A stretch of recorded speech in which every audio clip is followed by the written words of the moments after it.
రాజకీయ లబ్ధి కోసమే కాంగ్రెస్ ప్రభుత్వంపై బీఆర్ఎస్ నాయకులు బురద రాజకీయాలు చేస్తున్నారని నాగం సుధాకర్ రెడ్డి నూతన్కల్ మండల కాంగ్రెస్ పార్టీ అధ్యక్షులు అన్నారు. కావాలనే బీఆర్ఎస్ నాయకులు రాజకీయ లబ్ధి కొరకు కాంగ్రెస్ ప్రభుత్వంపై బురద జల్లుతున్నారని సూర్యాపేట జిల్లా నూతన్కల్ కాంగ్రెస్ పార్టీ మండల అధ్యక్షులు నాగం సుధాకర్ రెడ్డి అన్నారు. రైతులకు నీళ్లు అందించలేదనే సాకుతో రాజకీయ బురద జల్లుతున్నారని ఆయన అన్నారు. శనివారం నూతన్కల్ మండల కాంగ్రెస్ పార్టీ కార్యాలయంలో ఆయన మీడియా సమావేశంలో మాట్లాడుతూ తుంగతుర్తి నియోజకవర్గంలో గత దివంగత ముఖ్యమంత్రి వైఎస్ రాజశేఖర్ రెడ్డి కాంగ్రెస్ పార్టీ హయాంలోనే ఎస్ఆర్ఎస్పీ కాలువ తీయించబడిందని బీఆర్ఎస్ నాయకులు గుర్తు ఎరగాలని అన్నారు. సాగునీటి శాఖ మంత్రి ఉత్తమ్ కుమార్ రెడ్డితో స్థానిక ఎమ్మెల్యే మందుల సామెలు మాట్లాడి గత నెల రోజుల క్రితం కాలువ విడుదల చేశారని ఆయన అన్నారు. వారాబందీ ప్రకారం నీటిని విడుదల చేస్తుండటంతో చివరి ఆయకట్టు వరకు నీరు చేరడం లేదని అన్నారు. ఎస్ఆర్ఎస్పీ కెనాల్లో నీరు అడుగంటిపోవడం వలన నీటి విడుదల ఆగిపోయిందన్నారు. కాంగ్రెస్ పార్టీ రైతుల కోసం పోరాడే పార్టీ అని, ఖచ్చితంగా రైతులకు నీటిని విడుదల చేయడం జరుగుతుందని అన్నారు. రైతులను ఇబ్బంది పెట్టేటటువంటి ఎలాంటి చర్యలు కాంగ్రెస్ పార్టీ చేయదని అన్నారు. కాంగ్రెస్ పార్టీ అధికారంలోకి వచ్చాక రైతుల సంక్షేమమే ధ్యేయంగా ఏకకాలంలో 2 లక్షల రుణమాఫీ చేసిన చరిత్ర కాంగ్రెస్ పార్టీదే అని అన్నారు. కావాలని బీఆర్ఎస్ నాయకులు కాంగ్రెస్ పార్టీ ఈ రాష్ట్రంలో చేపడుతున్నటువంటి అభివృద్ధిని చూసి ఓర్వలేక రైతులకు నీళ్లు అందించలేదనే సాకుతోటి రాజకీయ డ్రామాలు చేస్తూ ఉన్నారు. వాస్తవానికి ఈ ఎస్ఆర్ఎస్పీ కెనాల్ని ఆనాటి దివంగత ముఖ్యమంత్రి రాజశేఖర రెడ్డి కాంగ్రెస్ ప్రభుత్వ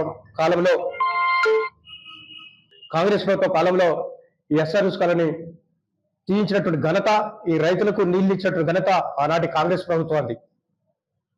ఈరోజు ఎస్ఆర్ఎస్పీ కెనాల్ నుంచి గత నెల రోజుల క్రితమే మంత్రి సాగునీటి పారుదల మంత్రి ఉత్తమ్ కుమార్ తో చర్చించి మన స్థానిక శాసనసభ్యులు మందుల సామిల్ గారు నెల రోజుల క్రితమే అక్కడ కొడకొండ దగ్గర నీటిని విడుదల చేయడం జరిగింది. దాని తర్వాత ఇక్కడ ఉన్నటువంటి నూతన్కల్ మండలంలో ఉన్నటువంటి ఎలకపల్లి చిలుపగుంట్ల మధ్య కూడా నీరు రావడం జరిగింది. తర్వాత ఏమైందంటే వారబందిగా నీళ్లు వదిలిపెట్టడం వలన అక్కడ నీటిని నిలిపేయడం వలన మళ్ళీ నీరు అనేది మనకు ఈ చివరి ఆయకట్టు మండలాలకు అందుకోలేకుండా పోయింది. అక్కడ ఉన్నటువంటి ఎస్ఆర్ఎస్ విక్రాల్లో వాటర్ అనేది తక్కువగా ఉండడం వలన, నీరు లేకపోవడం వలన మనకు ఈ నీటి విడుదల కష్టతరంగా అయిపోయింది. కాబట్టి రైతులు కూడా దీన్ని అర్థం చేసుకొని అయినా కూడా మళ్ళీ మొన్న నీటి విడుదల వేయడం జరిగింది. అది దంతలపల్లి నుంచి తుంగతుర్తి వరకు కూడా ఇప్పుడు నీరు రావడం జరుగుతుంటుంది. కాంగ్రెస్ పార్టీ ఎప్పుడు కూడా రైతుల పక్షాన్నే ఉంటుంది. రైతులను ఇబ్బంది పెట్టేటువంటి ఏ చర్య కూడా కాంగ్రెస్ పార్టీ చేయదు. ఈ కాంగ్రెస్ పార్టీ ఈ ప్రభుత్వము ఈ వచ్చిన వెంటనే మహిళలకు ఆర్టీసీ ఉచిత ప్రయాణం అని చెప్పి ఇచ్చిన 6 గ్యారెంటీలో ఒక వాగ్దానాన్ని వెంటనే అమలు చేయడం జరిగింది.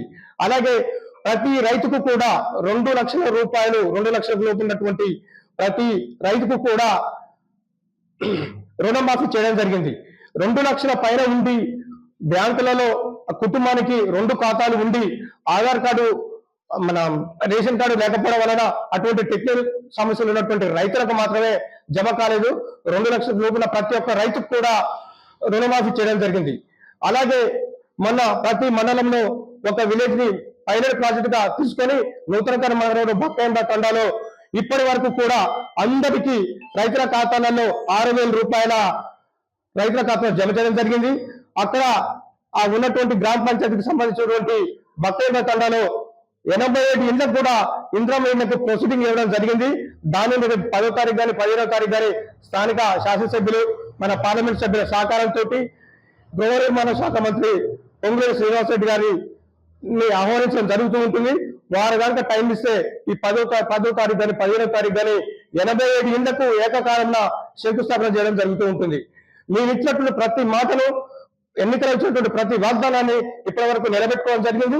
కాలక్రమేణా ఇంకా కూడా ఏవైతే వాగ్దానాలు ఇచ్చినాయో అవి కూడా అతి తొందరలో నెరవేరుస్తూ రైతులకు ఎటువంటి ఇబ్బంది లేకుండా చూసుకుంటామని చెప్పి సందర్భంగా తెలుపుతూ, ఇప్పటికైనా బీఆర్ఎస్ నాయకులకు నేను హెచ్చరిక చేస్తూ ఉన్నాను. రాజకీయ లబ్ధి కోసం మీరు ముసుగు కన్నీరు గావిస్తూ సామాలు చేయకండి. మేము కాంగ్రెస్ పార్టీ రైతుల ప్రభుత్వము అని చెప్పి పక్కాగా చెప్పుకుంటూ భరిస్తున్నాము.